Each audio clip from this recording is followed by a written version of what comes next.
1901 से लेकर आज तक जितनी बार भी नोबेल पुरस्कार साहित्य के लिए दिया गया, अगर काउंट करें तो 16 बार तो अकेले फ्रांस के किसी साहित्यकार को साहित्य का नोबेल पुरस्कार मिला।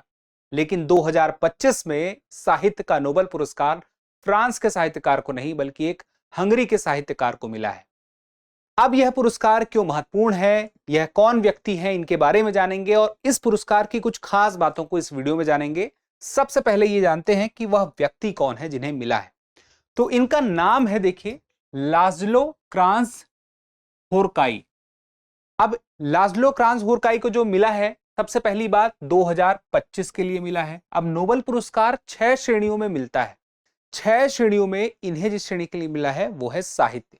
बाकी की श्रेणियां कौन सी है, देखिए, फिजिक्स, केमिस्ट्री, मेडिसिन, इसके बाद साहित्य, इसके बाद शांति और इसके बाद अर्थशास्त्र। 6 श्रेणी के लिए। तो देखिए, इन्हें जो पुरस्कार मिला है, सबसे खास बात है कि सम्मोहन और दूरदर्शी कार्यों के लिए। सम्मोहन कैसा, साहित्य के क्षेत्र में। इनकी रचनाएं ऐसी हैं, इन्होंने अपनी रचनाओं में ऐसी रचनाएं भी की हैं कि एक वाक्य अपने आप में पूरा का पूरा एक पेज बन जाता था। इसलिए इनका नाम बड़ा ही प्रसिद्ध है, लाज़लो क्राजना होरकाई। अब बात आती है कि ये है कहां से। जैसे मैंने आपसे बताया, हंगरी से। तो क्या हंगरी के किसी राइटर को पहले नहीं मिला है? हंगरी के एक राइटर और हैं जिन्हें पहले मिला है, उन 2002 में, इमरे कर्टेज। इन्हें 2002 में मिला था नोबेल पुरस्कार साहित्य के लिए, यानी कि हंगरी से दूसरे व्यक्ति हैं। और इन्हें 2015 में, इन्हें का मतलब किसकी बात कर रहा हूं मैं, इनकी बात कर रहा हूं, लाज़लो की। तो लाज़लो को 2015 में मैन बुकर इंटरनेशनल प्राइज भी मिल चुका है।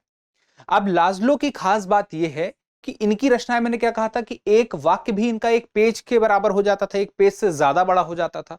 इनकी रचनाओं में दिखाया गया है किस प्रकार से, मतलब बताया गया है, ज्यादातर रचनाओं में देखने को मिलता है किस प्रकार से इंसान आशा करता है, आशा जब झूठी कोई देता है तो उसका क्या परिणाम निकलता है। दुनिया के अंत तक की कहानियां उनकी रचनाओं में, उनके साहित्य में मिल जाएंगी। और दुनिया के अंत तक में जो झूठी आशाएं हैं वो क्या अपना असर दिखाती हैं, वो दिख जाएगा। इनकी एक बहुत ही प्रसिद्ध रचना है जो कि है संटेंटांगो। अब ये संटेंटांगो क्या है? इस रचना की खास बात यह है कि इस पर एक फिल्म बनी है और वो फिल्म कल्ट क्लासिक का दर्जा पा चुकी है। 7 घंटे की फिल्म है। 1985 में बनी थी वो फिल्म और हंगरी के ही एक फिल्म मेकर ने बनाई थी। तो संटेंटांगो जो है, उसमें दुनिया के अंत के प्रतीक के रूप में एक हिस्सा दिखाया गया। हंगरी का एक गांव है, वहां पे एक व्यक्ति है जो राक्षसी प्रवृत्ति का है, वो किस प्रकार से वहां के लोगों को भरमा रहा है और उसके बाद वह दुनिया और देश को कैसे बदल रहा है।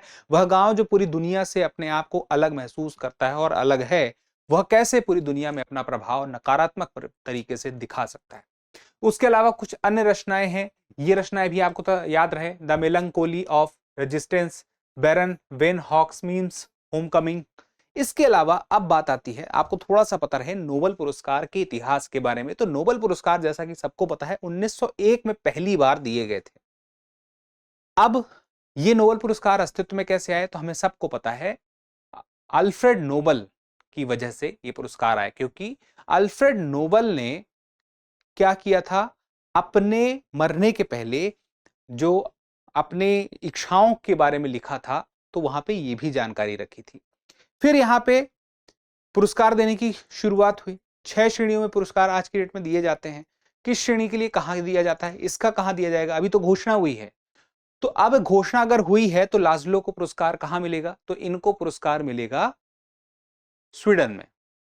अब सवाल आता है स्वीडन में कहां मिलेगा, तो स्वीडन में स्टॉकहोम में मिलेगा।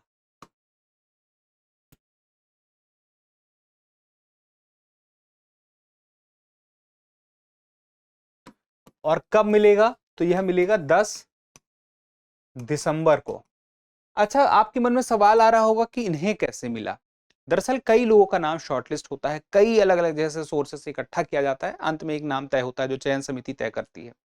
तो किसके द्वारा यह घोषणा की गई, यह महत्वपूर्ण है। स्वीडिश एकेडमी के द्वारा यह घोषणा की गई है और कुछ मुख्य बातें हैं कि आज तक जितने लोगों को नोबेल पुरस्कार मिला है उसमें एक नियम भी है कि मरणोपरांत नोबेल पुरस्कार नहीं दिया जाएगा। जैसे एक बड़े रचनाकार साहित्यकार दुनिया में जिनका नाम आप लोगों ने सुना होगा, लियो टॉल्स्टॉय, उन्हें अभी तक नोबेल पुरस्कार नहीं मिला है। उसके अलावा अगर हम बात करें भारत में कभी किसी को साहित्य के लिए नोबेल पुरस्कार मिला है तो पहले जो व्यक्ति हैं जिन्हें साहित्य के लिए नोबेल पुरस्कार मिला भारत में वो है रविन्द्रनाथ टैगोर, 1913। ये मुख्य बातें हैं। अब कुछ बातें जो मैंने बताया, मरणोपरांत नहीं मिलेगा, ठीक है, लेकिन जीवित रहते हुए भी एक पुरस्कार, जैसे साहित्य के क्षेत्र में या किसी भी क्षेत्र में जब किसी एक साल के लिए नोबेल पुरस्कार दिया जाता है तो कितने लोगों को शामिल किया जाएगा? क्या एक को दिया जाएगा? एक से ज्यादा भी दिया जा सकता है, और ज्यादा से ज्यादा कितना? तो एक को दिया जाएगा, दो को भी दिया जा सकता है, तीन को भी दिया जा सकता है, लेकिन चार को नहीं, अधिकतम तीन। तो ये बात स्पष्ट रहे। चलिए, तो यहीं पर हम चर्चा को विराम देते हैं। फिलहाल के लिए इतना ही, मिलेंगे अगले सेशन में, तब तक के लिए स्वस्थ रहें। लेकिन आपसे एक सवाल है, सवाल मैं आपसे पूछना चाहूंगा, आप मुझे कमेंट करके जरूर बताइएगा। तो कमेंट करके एक बार बताइए कि क्या जवाब इसका होगा। सबसे पहला सवाल यह है कि जो साहित्य का नोबेल है वह कहां प्रदान किया जाएगा? जगह का नाम बताना है। दूसरा सवाल मेरा यहीं पे है कि नोबेल पुरस्कार की शुरुआत कब से हुई? तीसरा यह है कि अभी इस साल नोबेल पुरस्कार किस देश के साहित्यकार को मिला?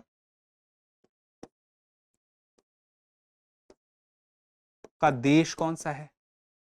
उसके अलावा अब देखिए, पुरस्कार मिला है, सम्मान मिला है, एक बड़ा सम्मान तो है, लेकिन कुछ लोगों के मन में आ ही रहा होगा, चलिए कि ये सम्मान के बारे में हमें बता दीजिए कि क्या है।